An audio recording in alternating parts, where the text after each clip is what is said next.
तो अभी थोड़ी देर पहले ये बोल रहे थे कि कहावत है कि आपने टोपी पहनी है, दाढ़ी रखी है, आपसे ये उम्मीद नहीं थी। आपसे सच में ये उम्मीद नहीं थी, रखो सबको, आपसे सच में उम्मीद नहीं थी। रिजवी साहब, आपने टोपी तो नहीं पहनी है लेकिन दाढ़ी रखी है, आप ही बता दीजिए भाई क्या है। नहीं, मैं उन पे तो नहीं बोलूंगा। रत्नाकर जी, नहीं मैं चाह रहा हूँ टॉपिक हाँ, टॉपिक पे पहली बात तो मैं ये कहना चाहता हूँ ऐश्वर्या जी दादा, ये कांग्रेस को, रत्नाकर जी ऑल्सो, खड़गे को, राहुल गांधी को ये सियासत करनी कब आएगी, कब ये सही सियासत कर पाएंगे। मुझे तो बड़ी हैरत होती है, बड़ा ताज्जुब होता है। इतनी बड़ी टीम है, बीजेपी जो पिच सजाती है कांग्रेस उसी पे खेलने लगती है, उसी पे दौड़ने लगती है, चलने लगती है। क्या ज़रूरत है? इतने बड़े बड़े मुद्दे हैं, इतने बड़े बड़े इश्यूज हैं। प्राइस राइस पे बात करो, महंगाई पे बात करो, नौकरी पे बात करो। वो पिच घेरो अजय आलोक को, वो पिच बिछाई और उस पे ये क्रिकेट जो है खेलना शुरू कर देते। नंबर एक। नंबर दो की जो बात हो रही थी, मैं श्री राम जी पे या सीता मैया जी पे तो नहीं बोलूँगा, क्योंकि अगर वो बोलूँगा तो शायद पता नहीं क्या से क्या मानी निकालें। तो लेकिन एक और मिसाल देना चाहूँ। मैंने बचपन में एक कहानी सुनी कि एक साधु भेष में एक शख्स बैठा था और रास्ते में घुड़सवार जा रहा था। तो उस साधु ने कहा कि मेरी मदद करो, और वो सब लिबास पहने हुए था, मैं नाम भी नहीं लूँगा, आप सब समझ रहे हैं मैं क्या कह रहा हूँ। तो उसने कहा कि भाई ये यहाँ साधु बैठा है, इसकी मदद करो। साधु ने जो है वो बिठा लिया अपने आगे घोड़े पे कि भाई ये मजबूर आदमी है। और उसके बाद वो जो बैठ गया वहाँ पे, उसके बाद जिसने बिठाया था घुड़सवार ने, उसको धक्का मार के गिरा दिया उस साधु ने और जाने लगा। तो उस शख्स ने कहा कि मुझे ये अफसोस नहीं कि तुम मेरा घोड़ा लेके जा रहे हो, मुझे ये अफसोस है कि आने वाली नस्लें जो हैं वो किसी साधु पे भरोसा नहीं करें। बात ये खड़गे इशू पे नहीं बोल रहे हैं, वो अलग मसला है, लेकिन मैं कह रहा हूं कि जो साधु संत हैं उनको शुक्रिया अदा करना चाहिए मल्लिकार्जुन खड़गे का, कि उन्होंने ये बताने की कोशिश की है कि देश पहचाने कि आखिर भगवा के लिबास में कौन लोग हैं, क्या कर रहे हैं, क्या उनका काम है, क्या उनका किरदार है। क्या ये पहचानने की जरूरत नहीं है? क्या ये जानने की जरूरत नहीं है? और भगवा हरा की तो बात ही नहीं, भाजपा का रंग कोई भगवा थोड़ी है, उसमें तो हरा भी है। अभी उन्होंने बदला नहीं है, जब बदलेंगे तो देखा जाएगा। तो इसलिए उसकी तो कोई चर्चा ही नहीं है। अजय जी जानते हैं कि उसमें भगवा भी है और हरा भी है उनके परचम में, तो ये सब बात नहीं। लेकिन सही बात ये होनी चाहिए कि किसका क्या कैरेक्टर, लिबास से कुछ नहीं होता है। अभी आप ही ने ऐश्वर्या जी कहा कि बहरूपिया होते हैं, तो क्या बहरूपियों को पहचाना ना जाए? क्या उनको उनकी शनाख्त न की जाए? और अगर शनाख्त कर दें तो आप जो है ढोल लेकर, नगाड़ा लेकर के निकल पड़ो कि पूरे भगवा का अपमान कर दिया। बहरूपिया कह रहे तो बोलो ना खुल के कि आपको लगता है कमाल हो गया, बोलिए ना, समझेगी। हाँ तो पब्लिक तो समझ रही है। दो बार बैक टू बैक, अरे आप नहीं समझ रहे, मेरे पे आ गया भाई। जनता जिता रही है। आप पूरे अजय आलोक जवाब दे रहे, दीपक दादा नहीं जितने, एक मिनट, हाँ ओके, जितने संत महात्मा है आप सबको कटघरे में खड़ा। अरे कौन कह रहा है उनको?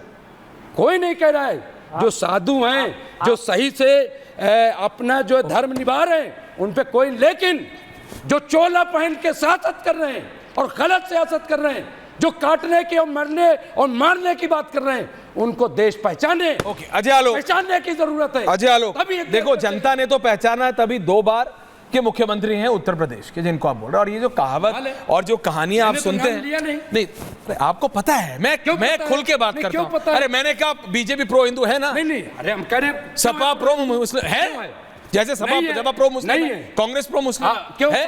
नहीं, अब आप मेरी बात छोड़िए। अरे आप मेरी बात कहाँ छोड़ूं, कहाँ छोड़ना बताइए, आपको छोड़ा। लेकिन अब बात सुनिए मेरी, आप मेरी बात सुनिए। ये कहावतें जितनी भी हैं आपकी, ये सब आप साधु संतों की कहावतें सुनते हैं क्या? जैसे हिंदी पिक्चरों में कभी कुछ भी करना होता था, एक समय था सिर्फ सनातन को, हिंदू भगवानों को, हिंदुओं को लेके कुछ भी कर दो, ऐसे कहावतें भी आप सब हिंदू और पंडितों को सुनते थे। अजय आलोक आपको जवाब दे रहे हैं। अनुराग जी आ रहा हूं, Ajay Alok, Anurag Bhadauria, Deepak Chaurasia, Ratnakar Tripathi, all these people, thank you. Ajay Alok ji, मैं 2-3 बात बोला, मैंने बोला ना कि अनुराग जी को लाइए के लिए, भगवा धारण करने के लिए चरित्र होना चाहिए। मुमताज भाई एक बात सुनिए, वो सिर्फ 2 बार के चुने हुए मुख्यमंत्री नहीं है, उसके पहले 6 बार के सांसद रह चुके हैं। और सुनिए उनका चरित्र। गोरखपुर जाके कभी मठ देख के आइएगा। 1000 मुसलमान परिवार बसता है उसी मठ के जमीन पे। योगी आदित्यनाथ जी जिसके प्रमुख हैं, 1000 मुसलमान परिवार रिजवी साहब सुन रहे हैं ना, चलती है उसी मठ से। हाँ, मुफ्त में जमीन दी हुई है, उसी मुफ्त में मुसलमानों को जमीन दी हुई है। ये होता है भगवा का चरित्र कि अपने साथ सबको उगाते हैं। बरगद का पेड़ है कांग्रेस जिसके नीचे कोई पेड़ ग्रो नहीं कर सकता है। ये योगी आदित्यनाथ नहीं है। योगी आदित्यनाथ वो छांव है जिसके नीचे हर कोई चैन से रहता है, जैसे उत्तर प्रदेश में भी लोग चैन से रह रहे हैं। योगी आदित्यनाथ वो पेड़ है जिसके नीचे माफियाओं का पतन हो जाता है, चाहे वो अतीक अहमद हो, चाहे मुख्तार अंसारी हो। आप दे दो अनुराग जी, आ रहा हूं। करके अपने भगवा के डेफिनेशन को अच्छे से रखिए। चरित्र चाहिए भगवा धारण करने के लिए। और रत्नाकर जी, आ रहा हूं। कहा है वो न सिर्फ साधु संतों का, स्वामी विवेकानंद का, शिवाजी महाराज का, हर एक का अपमान है। उन्होंने भगवा पे तंज किया है, योगी आदित्यनाथ पे तंज नहीं किया है। ठीक है ना, उन्होंने तमाम साधु संतों को। ये क्या तरीका हुआ भाई कि राजनीति छोड़ दो? छोड़ दीजिए खड़गे जी राजनीति। आप 81 साल की उम्र हो गई है, कुछ से कुछ बोल जाते हैं। कभी बोलते हैं मैं तो अध्यक्ष हूं, मेरी कोई बात ही नहीं सुनता। कभी राहुल प्रियंका गांधी के नॉमिनेशन में छुप छुप के देखने लगते हैं। तो अपनी बेइज्जती तो खड़गे जी खुद ही करवाते हैं, हम तो ये बोलने नहीं जाते हैं। ये तो सपने देखा है टीवी पर। लेकिन उनकी आपत्तिजनक भाषा एक चुने हुए सीएम के लिए, एक पूर्व सांसद के लिए कहीं से उचित नहीं है, और उसको डिफाई मत कीजिए। और उसके चक्कर में आप योगी जी को अगर कहते हैं कि वो चोला पहन के हैं, तो ये आपकी मंशा मैंने दूर कर दी। क्योंकि आप ही के मुसलमान भाइयों की बिरादरी जाके गोरखपुर में देख के आइएगा, उनको भगवान जैसा मानता है। अनुराग भदौरिया पॉइंट टेकन है जी। अनुराग भदौरिया काउंटर। रत्नाकर जी आ रहा हूं। दीपक दादा अभी बहुत तारीफ हो गई, तो मैं कह रहा हूं भारतीय जनता पार्टी के प्रवक्ता से कि अखिलेश यादव जी तो एक सूरज है और उनका गहरा रिश्ता मिट्टी से भी है। और सूरज के सामने गए थे कुछ लोग 2024 में, वो मोम के निकले और पिघल गए, 33 पे सिमट गए। और जबकि मैं कह रहा हूं उनका गहरा रिश्ता मिट्टी से, इसके मतलब वो मिट्टी को समझते हैं, जनता का दुख दर्द समझते हैं, और मिट्टी से जुड़े होने के नाते वो हमेशा आवाज भी मिट्टी की उठाते हैं। आज भी उनका बनाया हुआ एक्सप्रेस वे है जिसपे सभी चलते हैं। 10 साल से ग्रहण लगा हुआ था भाई, थोड़ी सी भी रोशनी मिली है, मिलने दो। उत्तर प्रदेश में मेट्रो, उससे भी दिक्कत हो गई आपको। इसी तरह से फक्र से सब लोग कहते हैं कि लैपटॉप दिया था, कि लैपटॉप दे के लोग पूरे विश्व जुड़े हुए बच्चे हैं। आज भी लोग 2014 10 साल से सूरज पे ग्रहण लगा हुआ था, थोड़ी रोशनी मिली है, वो भी बर्दाश्त नहीं हो रही है। कहते हैं 100 डायल बनाया था पुलिस सिस्टम को मजबूत करने के लिए, आपने 112 कर दिया। आज भी लोग फख्र से कहते हैं इंटरनेशनल मैच बैठ के देखते हैं। लखनऊ में जो कोई मैच देखने के लिए तरस जाते थे, आपकी भी सरकारें आके गई हैं।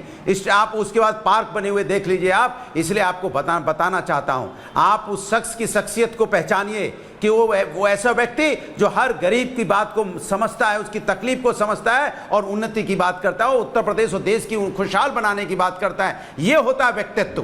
इसको व्यक्तित्व कहते हैं, जिसने सपना दिया उत्तर प्रदेश के अंदर में कि एक्सप्रेस वे नाम की चीज उत्तर प्रदेश में आ सकती है और लोग उस पर चल सकते हैं। ऐसा एक्सप्रेस वे बनाया कि जो आपने एक्सप्रेस वे में नकल करके बनाने की कोशिश की, आज उस एक्सप्रेस वे पे देखिए क्या हालत है, क्या इंक्वायरी उस पर बैठी जा रही है कि उस पर चलो तो खटर फटर हिलते हिलते आदमी जाता है। आप चल के देखिए जो एक्सप्रेस वे उन्होंने बनाया, जो आपने बुंदेलखंड बनाया है, देखिए आप चल के दोनों में पता चल जाएगा कि विजन किसका होता है। आपको विजनरी बनना है, मेडिकल कॉलेजेस बनाए, मेडिकल कॉलेज बनाएंगे तो आदमी की जिंदगी बचेगी। उन्होंने यूनिवर्सिटीज बनाई, यूनिवर्सिटीज में बच्चे जाके पढ़ते हैं, ये है। और उत्तर प्रदेश लखनऊ के अंदर में जो यहाँ पे संस्कृति स्कूल था, उस संस्कृति स्कूल को लेके गए, जिससे कि गरीब बच्चे भी उसी संस्कृति स्कूल में ब्यूरोक्रेट के बच्चे पढ़ते हैं। ये विजन होता है, बना नहीं है। गरीब बच्चे भी एक सेकंड ओके अनुराग जी, मेरे को ऐसे लग रहा है, मेरे को ऐसे लग रहा है व्यक्तित्व को आप क्या बताना चाह रहे हैं? 2.5 साल पीछे फ्लैशबैक में चला गया हूं। व्यक्तित्व को जरा बता दीजिए आप। या आपने अखिलेश यादव जी का वो 1.5 घंटे का जो मैंने इंटरव्यू किया था, वो आप 5 मिनट में समेटना चाह रहे